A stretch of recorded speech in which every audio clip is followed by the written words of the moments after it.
اللهم صل على سيدنا ومولانا محمد وعلى آل سيدنا ومولانا محمد كما تحب وترضى له.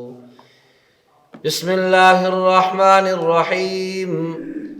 عن أبي هريرة رضي الله تعالى عنه وعن كل الصحابة أجمعين قال قال رسول الله صلى الله تعالى عليه وسلم: لا تحاسدوا ولا تناجشوا ولا تباغضوا ولا يبيع بعضكم على بيع بعض وكونوا عباد الله إخوانا.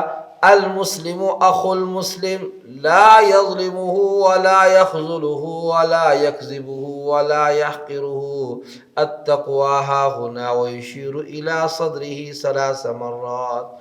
بحسب امرئ من الشر أن يحقر أخاه المسلم. كل المسلم على المسلم حرام دمه وماله وعرضه. رواه مسلم أو كما قال عليه الصلاة والسلام. عزیز سامعین، درس حدیث شریف کی اس مجلس میں آقا دو جہاں سرور کونین صلی اللہ علیہ وسلم کے مجموعہ فرامین میں سے ایک حدیث مبارکہ نقل کی ہے۔ انبیاء علیہم السلام کے دنیا میں آنے کے جو مقاصد ہیں، ان میں 2 مقصد بڑے اہمیت کے حامل۔ ان کی بعثت کے 2 مقاصد بڑے اہم ہیں۔ ایک مقصد تو یہ ہے کہ اللہ رب العزت کے احکام کو بغیر کمی بیشی کے بندوں تک پہنچانا، احکام شریعت کو بلا کم و کاست مخلوق تک پہنچانا، یہ انبیاء علیہم السلام کی بعثت کا ایک اہم مقصد ہے۔ اسی کو فرمایا یا ایھا الرسول بلغ ما انزل الیک من ربک، اے رسول صلی اللہ علیہ وسلم پہنچائیے اس کو جو تو آپ کے رب نے آپ کی طرف نازل کیا ہے۔ یہ مقصد بعثت کے مقاصد میں سے ایک مقصد یہ ہے۔ دوسرا مقصد یہ ہے کہ نبی ایسا صالح، نیک اور اخلاق عالیہ سے مزین معاشرہ تشکیل دے جس میں پائے جانے والی محبت، اخوت، بھائی چارگی، احترام انسانیت، شفقت، عفو درگزر اور الفت و احسان کی بھینی بھینی خوشبو سے زمین کے گوشے گوشے مہک جائیں۔ اب دیکھیں نا، نبی مکرم صلی اللہ علیہ وسلم کے تشریف لانے سے پہلے نفسی نفسی کی کیفیت تھی، معاشرت نہ ہونے کے برابر تھی۔ چھوٹی چھوٹی باتوں پر سال ہر سال کے جھگڑے چلتے تھے، بچیوں کو زندہ درگور کیا جاتا تھا، ظلم و بربریت کی انتہا تھی۔ لیکن حضور رحمت للعالمین صلی اللہ علیہ وسلم تشریف لائے، اپنے تو اپنے پرایوں میں ایسا جوڑ اور محبت پیدا کیا کہ ہر ایک دوسرے کو اپنے پر ترجیح دیتا تھا۔ ایک جنگ کا واقعہ ہے کہ صحابی کہتے ہیں کہ میرا عزیز جو ہے زخمی تھا، میں پانی لے کر اس کو ڈھونڈ رہا تھا، ایک جگہ سے آواز آئی، میں اس طرف کو گیا تو وہ کراہ رہا تھا زخموں کی شدت کی وجہ سے، سختی کی وجہ سے۔ تو میں اس کے قریب ہوا، پانی اس کو پلانے لگا تو ساتھ ہی سے ایک اور کراہنے کی آواز آئی۔ تو میرے اس عزیز نے، صحابی نے جو کہ زخمی تھے، اپنی پریشانی کو چھوڑا اور کہا اس ساتھ والے کو، اشارہ کیا ساتھ والے کو۔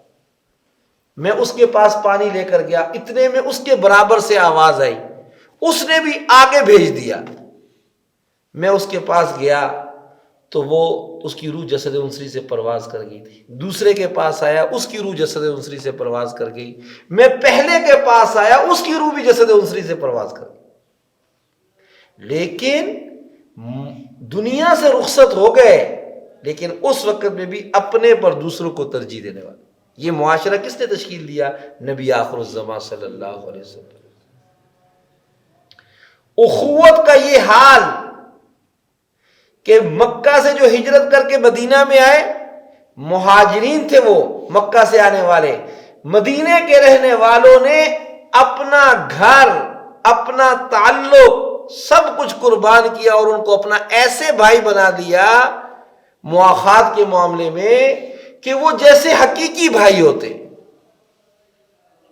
بلکہ بعضوں کے متعلق یہاں تک آتا ہے کہ اگر زوجین دو تھی تو انہوں نے ایک کو جدا کرنا اپنے لیے مناسب سمجھا کہ اگر وہ چاہیں تو میں اس کو جدا کر دیتا ہوں اور وہ نکاح کر لے جو پسند کرے۔ شروع کا زمانہ تھا، لیکن وہ مہاجر بھی بڑے لوگ تھے، بڑے ظرف کے لوگ تھے۔ انہوں نے کہا نہیں، مجھے راستہ دکھائیے کہ تجارت کے لیے منڈی کہاں ہے، منڈی کا راستہ دکھا دیجیے۔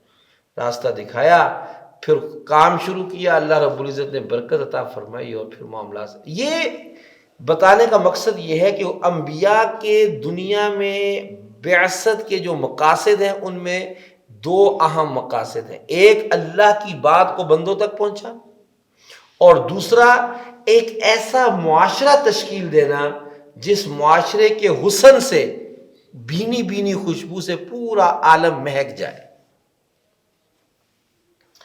نبی کریم صلی اللہ علیہ وسلم نے ان دونوں ذمہ داریوں کو بحسن خوبی انجام دیا۔ انہی میں یہ حدیث مبارکہ بھی اسی سلسلے کی کڑی ہے کہ آپ صلی اللہ علیہ وسلم نے یہ ارشاد فرمایا۔ میں پہلے ترجمہ کر دیتا ہوں، پھر تفصیل طلب بات ہے، ہر ایک پر مختصر ہر دفعہ گفتگو کریں گے ہر روز۔ حضرت ابو ہریرہ رضی اللہ تعالی عنہ سے روایت ہے کہ رسول اللہ صلی اللہ علیہ وسلم نے ارشاد فرمایا کہ تم آپس میں حسد نہ کیا کرو، لا تحاسدوا، حسد نہ کیا کرو، ایک دوسرے کو دھوکہ بھی مت دیا کرو، بغض اور اناد بھی نہ رکھا کرو، قطع تعلق بھی نہ اختیار کیا، یعنی تعلقات کو توڑا بھی نہ کرو۔ تم میں سے کوئی کسی کے بھاؤ پر بھاؤ، بولی پر بولی نہ لگائے۔ منڈی میں چلے گئے، کوئی کہتا ہے کہ یہ میں اتنے کی لوں گا، آپ بس صرف اس کی بولی پر بڑھانے کے لیے میں اتنے دوں گا جی، ایسا نہ کرو۔ پھر آپ نے فرمایا تم ایک دوسرے کے بھائی بن کر رہو، بھائی بن کر۔ مسلمان مسلمان کا بھائی ہے، لہذا اس پر ظلم نہ کرو، اس کو ایذا نہ پہنچاؤ، اس کو جھٹلاؤ نہیں، اور اس کی اہانت، اس کو رسوا نہ کرو۔ سبحان اللہ، کیسا زبردست معاشرہ دے رہے ہیں، کیسی زبردست معاشرت دے رہے ہیں آپ صلی اللہ علیہ وسلم۔ فرمایا اس کی اہانت نہ کرو۔ ہم تو اللہ معاف فرمائے کوئی موقع نہیں جانے دیتے، بس اپنے آپ کو اونچا کرنے کے لیے ساروں کو ذلیل و رسوا کرنے کی فکر میں ہوتے۔ یہ ہماری معاشرت کا بہت ہلکا پن ہے کہ ہم اتنے گر چکے۔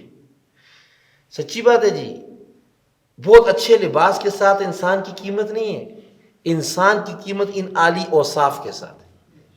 اگر ایک آدمی بے شک کتنا ہی غریب کیوں نہ ہو، نادار کیوں نہ ہو بظاہر دنیا والوں کی نظر میں، لیکن ان عالی صفات سے متصف ہے، تعلقات توڑتا نہیں جوڑتا ہے، بھائی بھائی بن کر رہتا ہے، اور دھوکہ نہیں دیتا، جھوٹ نہیں بولتا، حسد نہیں کرتا، بغض اور اناد نہیں رکھتا، وہ اتنا انمول ہے نا، اتنا انمول ہے کہ دوسرا اگر بہت کچھ اس کے پاس ہے، دنیا کی ہر زیب و زینت کا سامان اس کے پاس موجود ہے، لیکن اخلاقی طور پر وہ انتہائی گرا ہوا ہے، تو اس کی کوئی قیمت نہیں، وہ انمول نہیں ہے۔ بہت گھٹیا معاملات ہیں۔ اس لیے انسان کی قیمت ان صفات سے لگتی ہے کہ ان صفات کے اعتبار سے انسان کتنا قیمتی۔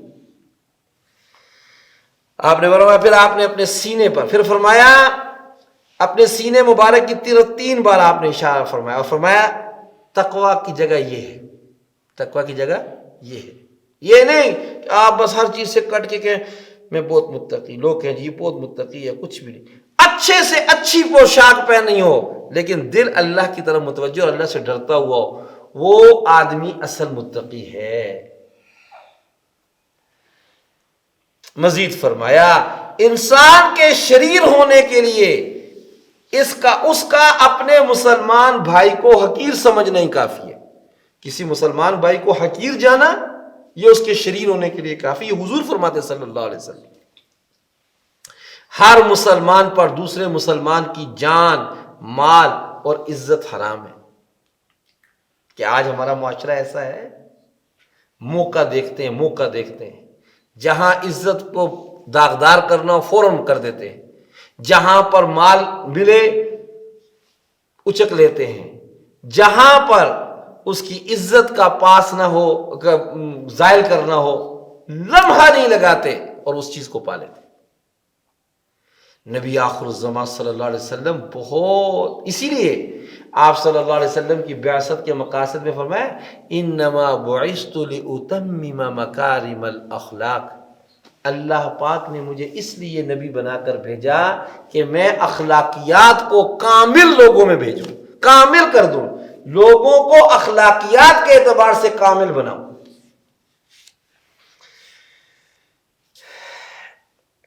اس میں سب سے پہلی نصیحت آپ نے فرمائی لا تحاسدوا، حسد نہ کرو. حسد لغت میں کہتے کڑنے اور جلنے کو، کڑنے اور جلنے کو حسد کہا جاتا ہے. یہ لغت کے اعتبار سے اس کا معنی ہے.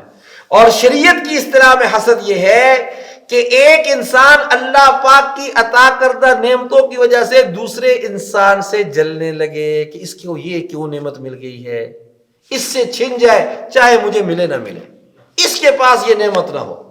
اس کو حسد کہتے ہیں. اس جلنے کو، اس کڑنے کو حسد کہا جاتا ہے. یہ ایسا گناہ ہے جو انسان کو اعمال صالحہ کے اجر و ثواب سے محروم کر دیتا ہے. آپ نے فرمایا صلی اللہ علیہ وسلم ایاکم والحسد، اپنے آپ کو حسد سے بچاؤ. کیوں؟ فإن الحسد یأکل الحسنات کما تأکل النار الحطب. آپ صلی اللہ علیہ وسلم نے فرمایا، ابو داؤد شریف کی روایت ہے کہ حسد نیکیوں کو ایسے کھا جاتا ہے جیسے آگ خشک لکڑی کو کھا جاتی ہے. اور یہ حسد انتہائی عظیم جرم ہے. اب آپ اس سے اندازہ لگائیں، شیطان عزازیل کو کس چیز نے راندہ درگاہ کیا؟ اسی حسد نے. سب سے پہلا قتل جو دنیا میں ہوا حابیل و کابیل کے درمیان، کابیل نے حابیل کو قتل کیا. یہ قتل کا اصل سبب حسد. اور حاسد اصل میں براہ راست اللہ سے ٹکر لے رہا ہوتا ہے کہ اللہ تعالیٰ نے اس کو یہ نعمت کیوں دی ہے، مجھے کیوں نہیں دی. اس لیے حسد انتہائی عظیم گناہ ہے، عظیم گناہ ہے.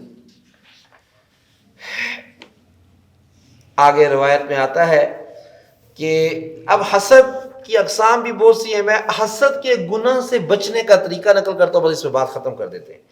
حسد میں مبتلا شخص اگر اس بیماری سے بچنا چاہتا ہے تو اپنے دل و دماغ کو اس گناؤنے جرم سے محفوظ رکھنا چاہتا ہے تو 4 کام کرنے چاہیے اس کو. نمبر 1، جس شخص کی طرف سے دل میں حسد پیدا ہو گیا ہو اس کو سلام میں پہل کرے، پہل سلام کرے. جو بھی جب وہ سامنے آئے تو پہلے اپنی طرف سے السلام علیکم ورحمۃ اللہ، سلام کی طرف کی پہل اس کے لیے کرے جس کے متعلق حسد دل میں آ رہا ہو. نمبر 2، اس کے ساتھ احسان اور کرم اور عزت افزائی کا معاملہ کرے، یعنی اس کو عزت دے، اس کے ساتھ احسان کا معاملہ کرے، بدلہ نہ دے. جو اس نے اس کے ساتھ کیا اس سے اچھا کر کے اس کو دے، اس کے ساتھ حسد ختم ہو جائے. 2، تیسرا، تنہائیوں میں اس کے لیے عافیت اور خیر اور نجات کی دعائیں کرے. یا اللہ ٹھیک ہے دل میں یہ کڑن پیدا ہوتی ہے لیکن مالک نہیں میں معافی مانگتا ہوں، تو اس کے ساتھ اس معاملے کو سہل فرما اور اس کو نعمتیں عطا فرما. اس کے لیے بار بار دعائیں کرے. 3 باتیں.